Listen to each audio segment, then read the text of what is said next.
Mathieu, éleveur de taureaux de Camargue de 44 ans, et Alexandre, cavalier d'entraînement dans une écurie de course de 20 ans son cadet, ont eu un véritable coup de cœur face aux caméras de l'Amour et dans le Pré 2020. Les deux hommes sont aujourd'hui toujours ensemble et à quelques heures du bilan de leur romance, diffusé ce lundi 14 décembre 2020 sur M6, ils se sont confiés aux Parisiens.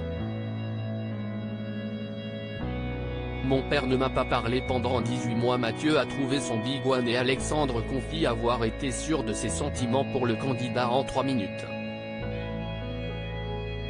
Leur histoire est belle, l'évidence entre eux crève les yeux et s'y est ensemble qu'ils affrontent à présent la maladie de Cadacil, laquelle touche Mathieu.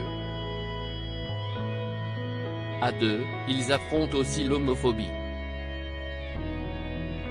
Suite à leur passage dans l'émission, ils ont reçu des lettres d'insultes et des menaces de mort.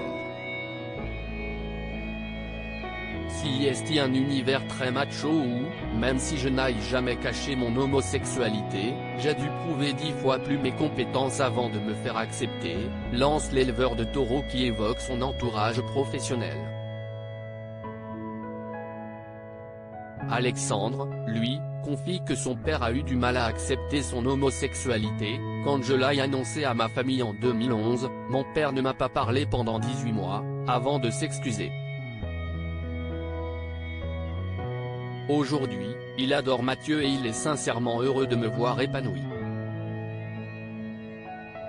Nous ne sommes pas des militants de la cause gay. Karine Le Marchand, également contactée par nos confrères, ne cache pas son bonheur de voir des candidats de la diversité dans son émission.